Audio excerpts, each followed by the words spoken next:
He's upon us, that the time we have here will have seemed like absolutely nothing. But right now, it doesn't always seem that way.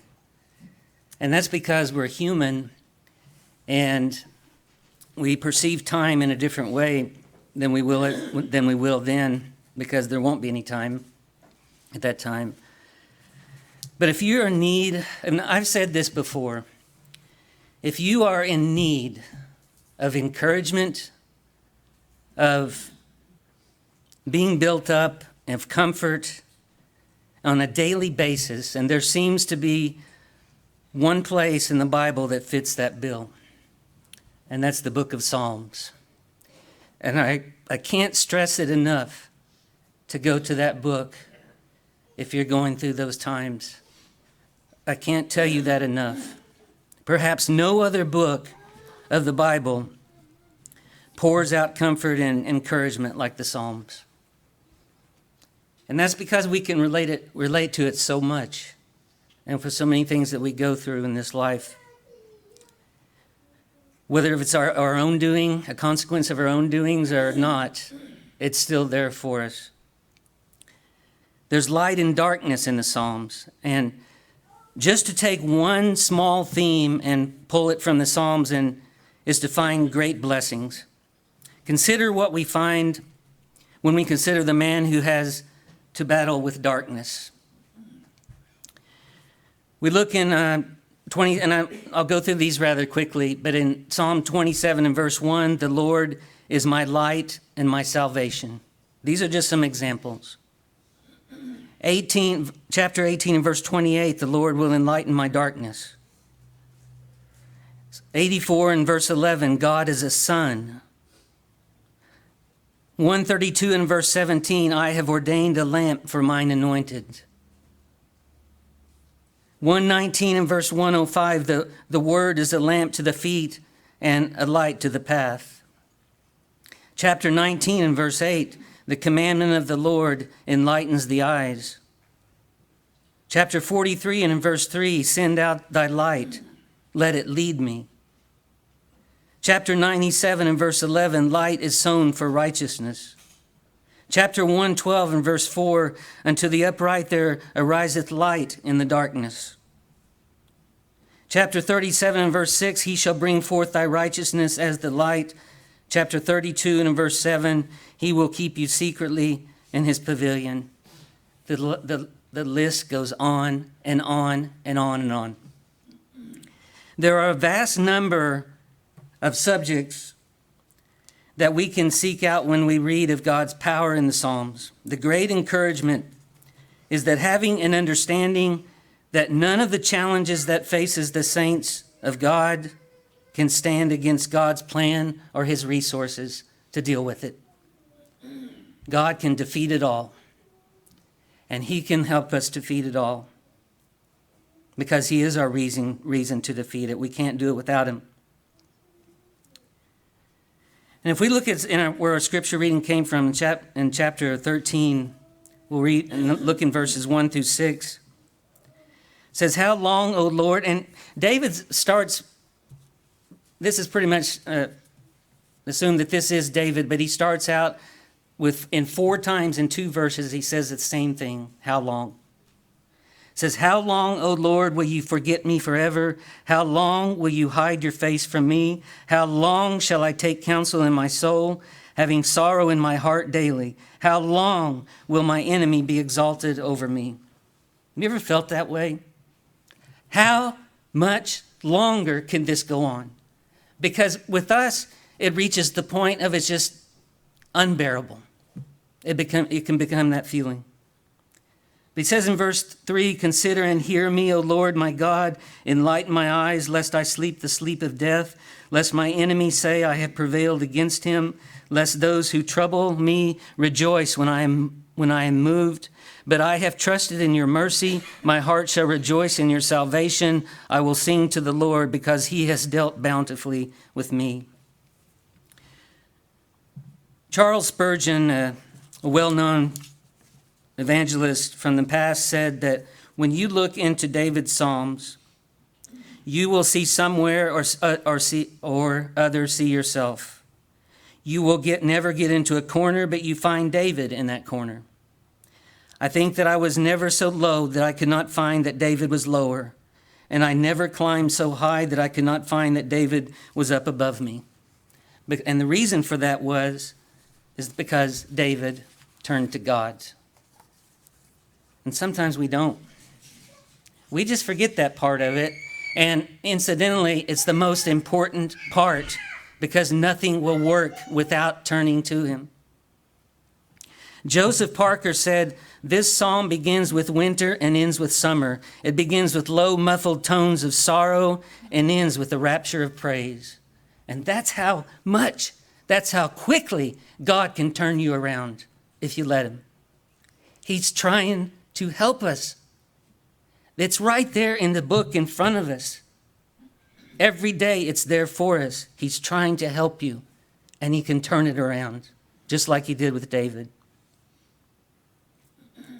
Matthew Henry said that days of trouble must be days of prayer, and this is what David does here. This is the only way to speak to God. And Andrew Fuller said, it's not under the sharpest but the longest trials that we are most in danger of fainting. Because it's that relentless pounding over and over and over on our souls. And that's where it becomes dangerous. And we may faint and never come back again. And that's what Satan's trying to do. When Job was accosted with evil tidings in quick succession, he bore it with becoming fortitude. But when he could see no end to his troubles, he sank under them. And that's how it can feel. Sinking feeling. David got to this place in his life. There's a connection between Psalm chapter 12 and Psalm chapter 13. And in fact, there's a noted intensity in Psalm chapter 12. And by the time you get to Psalm chapter 13, there's a sense of desperation that pours out of David. Have you ever felt desperate? This is how he felt. And it's not just desperation about what's going on. It's desperation that you feel like you're losing God. It's a horrible, horrible feeling. And it's almost like David is scrambling, trying to figure out, how do I get him back? And the answer is not as hard as he thinks. It never is. In chapter 12, David feels as if he's been abandoned by godly men, but when he gets to 13, he seems to indicate that he has been abandoned by God himself. Jonah thought that he wanted to run from God and abandon him, but he changed his mind when he was in the belly of the fish. Oops, that didn't work out. Esau fled from God when he carefully sought him in repentance, and it was a terrible thing that he could not find him. Balaam tried to abandon God by going to see Balak. He found the terrible consequences of abandoning God. Scattered all throughout Scripture come the pleadings of men, do not hide your face from us, O Lord. But exclusively, always, it's not God that abandons us. We abandon him. God doesn't do that. That's not something God does. He does not abandon us.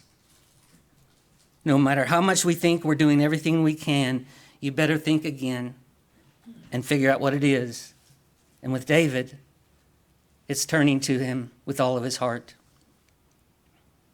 And maybe that's what we need to do. Psalm 13 may be the very deepest of all the pits of life that David endured.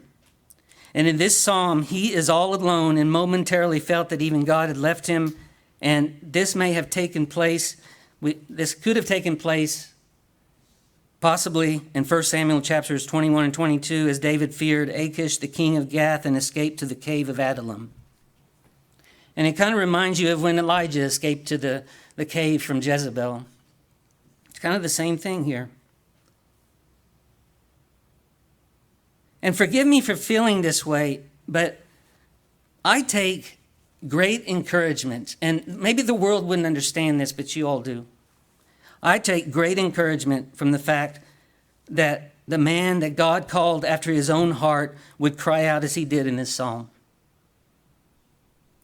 That should let all of us know that there will be times in our walk with God that we will have the same feelings. David did not do a horrible thing here. And don't make that mistake. Don't make that fatal mistake. He didn't. He did the right thing. Something to help us remember the flow of this psalm is a helpful outline that Stephen Lawson, in his commentary on the Psalms, said that he divided the 6 verses under 3 headings, these 6 verses. David's sorrow, verses 1 and 2. His problems put him on his face down on the ground. That's where his problems, that's where he ended up. His supplication was in verses 3 and 4. His prayer put him on his knees. And think of the progression. Verses 5 and 6, his singing puts him on his feet. And by the time he's done, he has went from the lowest you can get to the earth to standing and praising God. In no time at all. It's not as hard as you think. Now, Satan will do everything, and we talked about this morning in Bible class. Satan will do everything in his absolute power to keep you from getting on your feet and turning to God.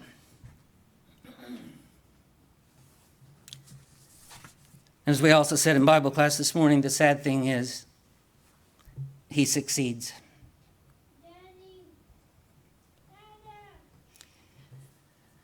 It was here that there was an unknown space of time before his friends arrived in which David is completely alone except for his fears and his troubles, which followed him into that cave. He was alone with God. When's the last time you ever were alone with God? I mean alone. I mean truly alone. Without being in a hurry to get out the door to go to work. Without being in a hurry to go watch something on TV. Without being in a hurry to go to do anything. When was the last time that you were truly alone with God and gave him the time as David did here? When? I mean truly alone so that there is literally no one else to turn to. No one. When's the last time? And do you have to be in this condition to do that? Or have you ever been in this cave of emotional darkness so that you feel complete despair? This is now where David finds himself. It's depression as dark as the inside of that cave. So what do you do? What do you do when all seems hopeless? Well, you pray. It's not complicated because there's nothing else you can do. Have you ever reached that point? You shouldn't have to reach it. That should have been your first step. That should have been your first priority rather than a last resort. But that's what we often do. We get to the last ditch effort. Okay, let me turn and do this. And give my full attention, full focus on God. Maybe this will work. Nothing else has worked. Why didn't he do this in the first place?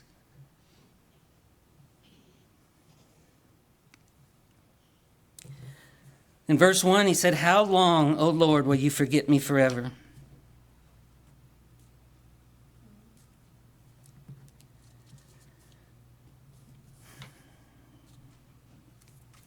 Psalm 13 reveals that Christ cannot be our refuge if we don't hear his invitation to flee to him, or remember that he's there.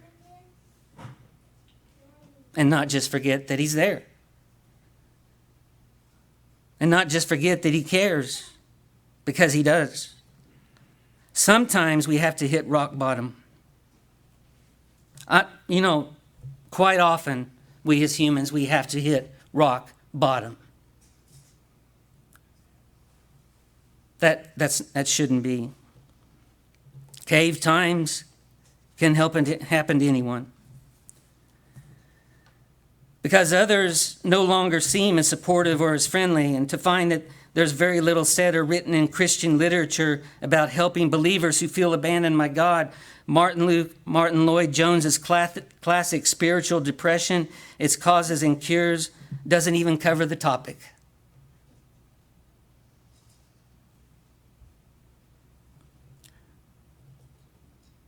When Dr. John Barnett was amazed to find that there's very little said in Christian literature about it when he got to studying this, Psalm 13, and with Elijah.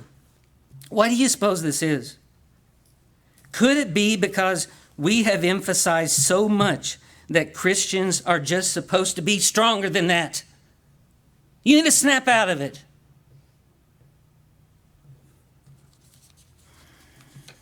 Or you sound like an unbeliever. What's wrong with you?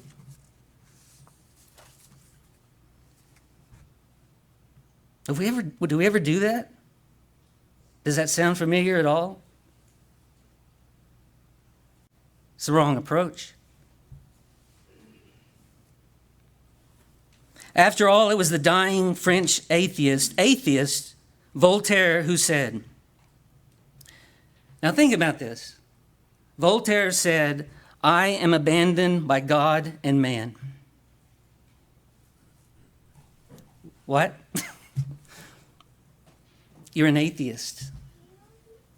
And among your dying words, you say that I am abandoned by God and man? Does that even make any sense? You're abandoned by something that doesn't exist?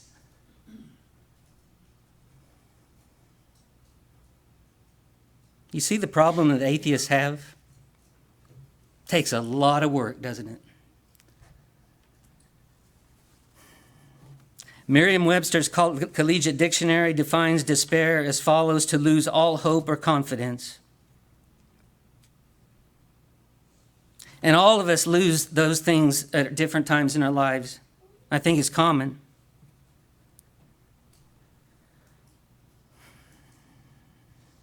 Of course, we know that there are many words that characterize someone who is suicidal, but do you know?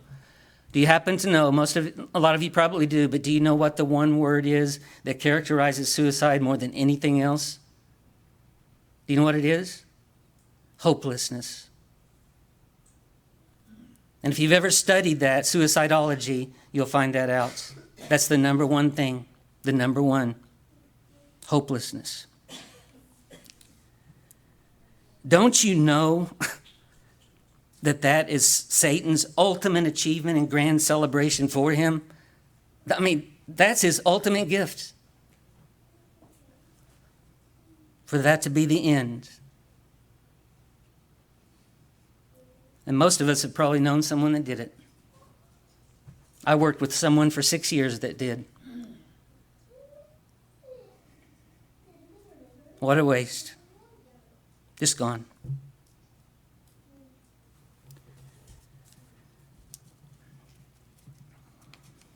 But we're not surprised to hear an unbeliever say these things, but if any of us should admit to such feelings, should we just shake our heads and wonder whether we are true Christians and thinking it's shameful because we're losing our faith? But David instead turned to God in prayer.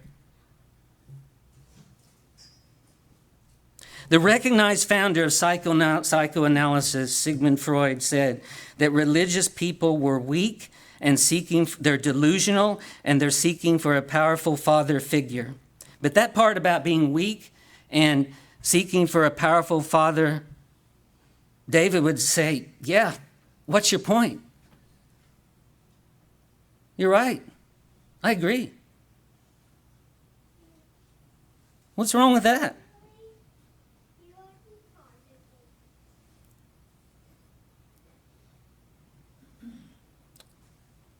Oh, Sigmund might have been a little more closer to the truth than he thought. Not in the same way. But David didn't mind being thought of as weak, failing, or troubled. He simply cried out to the Lord all the more. Just another reason why God called him a man after his own heart. Look in 2 Corinthians chapter 12 and in verses 7 through 10. And lest I should be exalted above measure by the abundance of the revelations, a thorn in the flesh was given to me, a messenger of Satan to buffet me, lest I should be exalted above measure. Concerning this thing, I pleaded with the Lord 3 times that it might depart from me, and he said to me, my grace is sufficient for you, for my strength is made perfect. My strength is made perfect in weakness. What's wrong with that? We need God. We are weak. Therefore, most gladly, I will rather boast in my infirmities, that the power of Christ may rest upon me. Therefore, I take pleasure in infirmities and reproaches, in needs and persecutions and distresses for Christ's sake. For when I am weak, then I am strong. Now I get it. What is wrong with being weak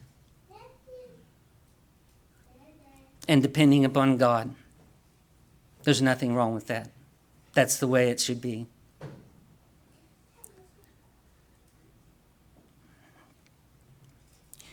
In the first 2 verses, David expressed the depths of his soul in 4 cries of anguish. Each cry reflects something from his background and is a figure of speech called erotesis, which is asking questions without waiting or with even expecting an answer. This is often a sign of deep emotional stress.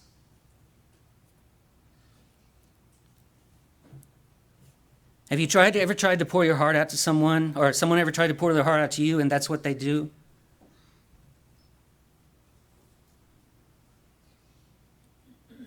Asking questions without waiting or even expecting an answer. And they breathlessly go to their next statement. Let them do it. Just let them get it out. And then talk to them.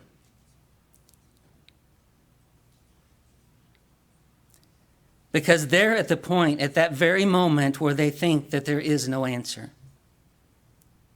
That's why they're not waiting for one.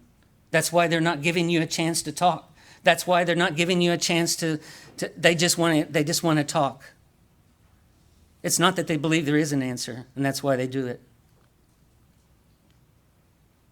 His 4 cries also represented a second form of speech called anaphora, when the same word is repeated at the beginning of successive sentences. When David cried in anguish as he asked God 4 times, how long? How long? How long? How long?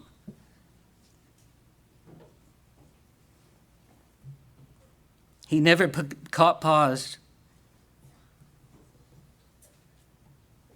because he was completely overcome with sorrow and grief.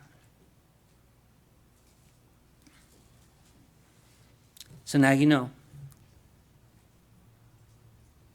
And when someone ever does that with you, just let them talk. Let them get it out, and then talk to them.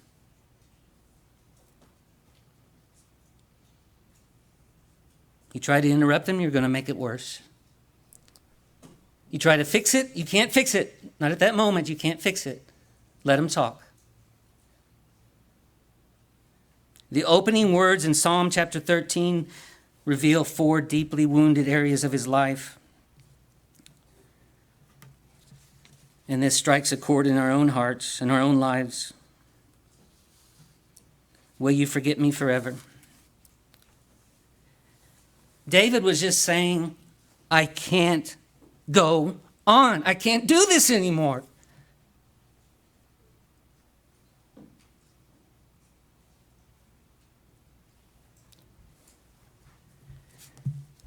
Maybe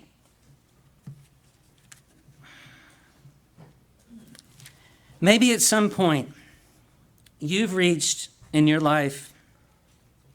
We talked about family this morning.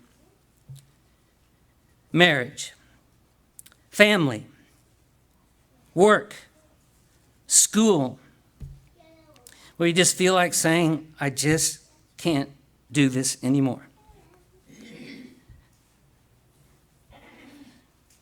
So remember this. David felt the same as you, if he felt those things. What was the one thing that he did at a time like this? What was the one thing that he did? It's the difference between two words. He turned to God rather than away from him.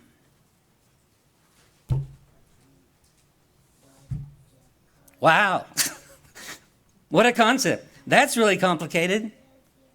But how many times when things happen in people's lives do they turn the other direction? It's also not complicated on who you're turning to. When you turn away, you're turning to the devil. There's only two choices. We've only been given two choices in this life. It's either you give up, just sit there and die, or you turn to someone, and it's either to one or the other.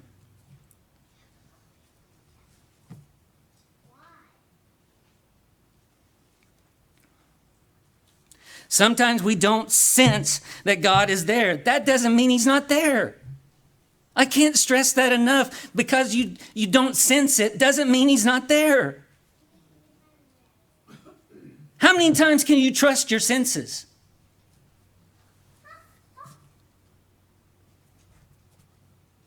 He is. Sometimes we don't think that he's blessing us, but he is. Sometimes we don't think that he's watching over us, but he is. How many times is he watching over us and doing things for us and blessing us, and we don't even know it? And we don't give him the credit for it.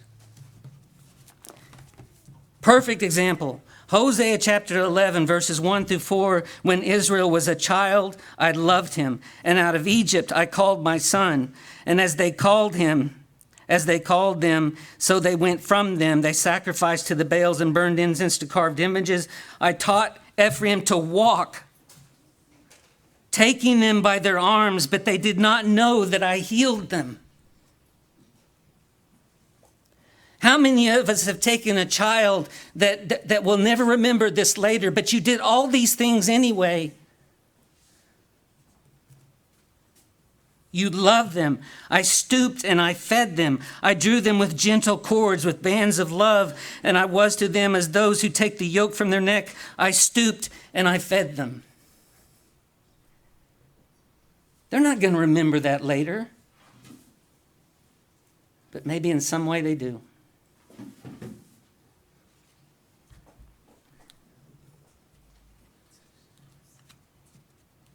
Just because you feel something or sense something or don't see something doesn't mean it's not happening. Not with God. Trust him. It's happening. I can't tell you how. I can't tell you when. But just believe that it is.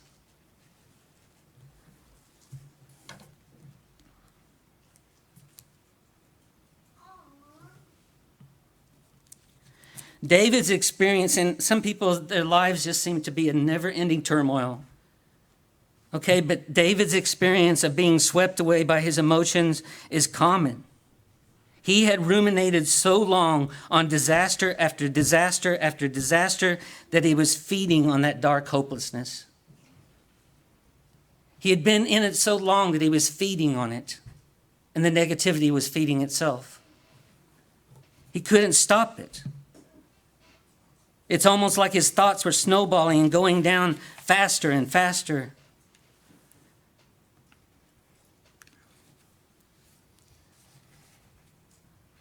Until sometimes people just snap. Don't reach that point.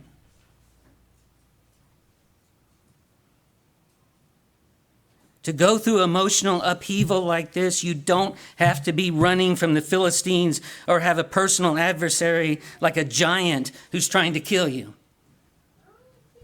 It's not always that extravagant.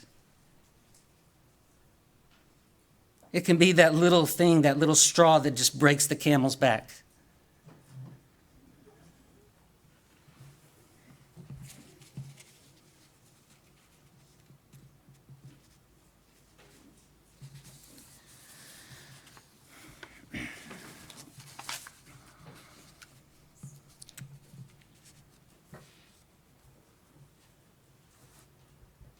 But David's turning point was crying out to God in prayer. To rise above all this downward pull of his emotions, all he had to do was look up to the Lord and talk to him. The one that he thought had abandoned him was there all along. Anxiety is nothing more than meditating on problems rather than the one who holds the solution. That's what Satan's goal is to get you to meditate on these things. But that's different from what God says to do. In the book of Philippians chapter 4, it's just the opposite. Philippians chapter 4, verses 6 through 8.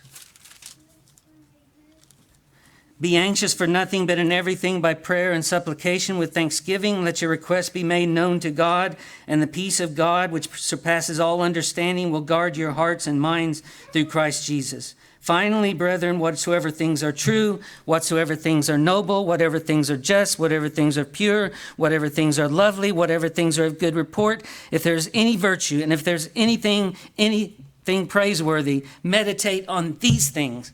Do you realize that Satan, when you're in this condition, has taken your focus off of all of them? All of these things. All of them. You see how hard he works? Don't let him do it. You have God on your side.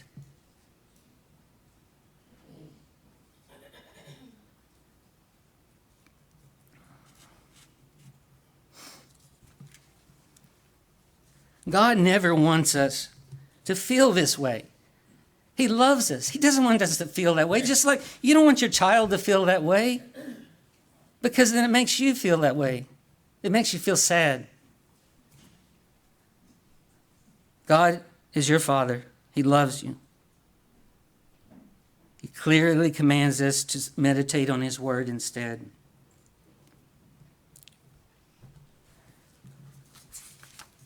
Basically, what David is doing, there's a wonderful ending to this. In this case, just like with Elijah, God said, Elijah, what are you doing here? What are you doing? Just get back we have work to do. But he kind of handles situations in different ways too. But by doing these things, David's reaching out. And he says, he tells God to look at me. Consider and hear me, O Lord, my God. Enlighten my eyes, lest I sleep the sleep of death. He wants him to look at him. He wants God to look at him. He wants God to answer him. Consider and hear me, O Lord, my God. Enlighten my eyes. And he felt that David was asking the Lord to let him hear his voice again, just as he had in the old days. There's nothing stopping that from happening. He's asking him to restore him. When he says, lift up my chin, Lord, so I can see you. Have you ever seen that intimate moment between a mother and a child? Or even a father and a parent and a child, when the child is upset and they're crying and they see that you're upset and they also don't want you to be angry. And a child reaches up, say a toddler, a 3-year-old around that age. Have you ever seen that? To where they reach up and grab the parent's face and holds their face and points it towards them and says, Mommy, don't. Or Daddy, don't. Have you ever seen that? Have you ever experienced it?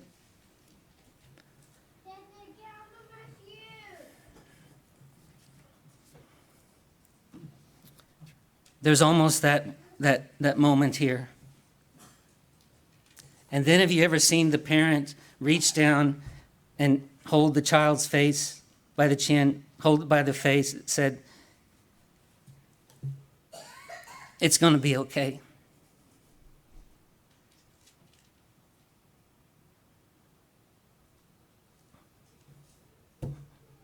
That's what was happening here.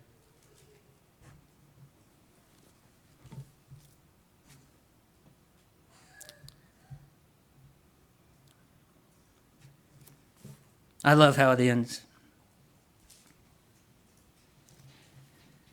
David is singing to the Lord. In my mind's eyes, I can easily envision this hunched over man weeping and wailing and crying out, how long, how long, how long?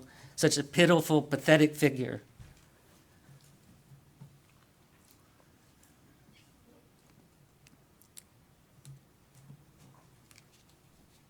But then he suddenly realizes that God didn't abandon him.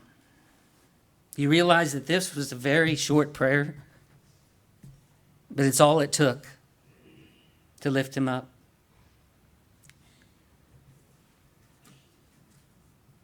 Wouldn't it have been great to witness David walking to the cave singing from some of the Psalms he had been inspired to write as he fled from Saul to Nob to Gath, and now on his way from the cave of Adullam?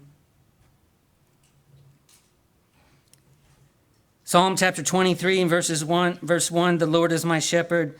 And verse 4, I will fear no evil, for thou art with me.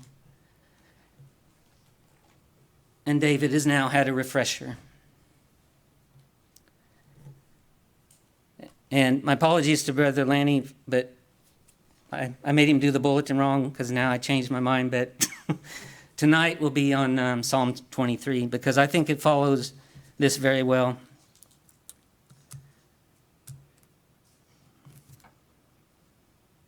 If you find yourself feeling that the Lord has abandoned you, just remember this. I can't stress this enough. Remember this. He doesn't do that. You did it. No matter how much it seems like you didn't, you did. Because he's still there. And sometimes it just takes more faith to understand that and believe that, but that's what we have to do. To be abandoned means that once you were not. You can't say your spouse abandoned you if you never had a spouse. You can't say your friends abandoned you if you don't have any friends. So when David said that God, the God he loved, the God he knew and walked with had abandoned him, that meant he once had a God who loved him, knew, and walked with him. He still does. He just forgot that. It should tell David, and it should tell us that he's still there. He has to have as much patience with us today, sometimes even more. But he was there the whole time. The devil wants to make you doubt God's goodness. That's his goal. That's what he's all about. That's what he's worked for from the Garden of Eden. He's a hard worker. He wants to make you think, put you doubt about God. If you let doubt take over your emotions, your temperament is running the show, piloting your plane, not God. And that's what he wants.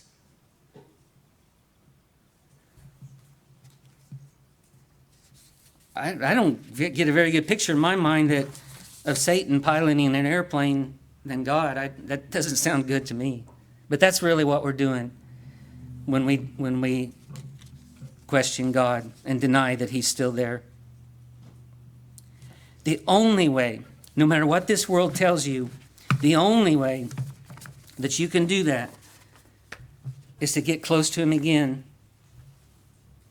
As long as you're not sinning, because we know that separates us from God. But if you're not doing that, and it's not your own doing, the reason you're apart from him is because you're not in his word enough. You're not studying it enough. You're not reading it enough. You're not letting him help you because that's how he speaks back to you. And you're not praying enough. And or you're not praying enough. One or the other, or both. That's it. And I hope that it doesn't take getting to the bottom of the barrel and in a dark cave to do that. If we can help you this morning in any way, we invite you to come while together we stand and sing.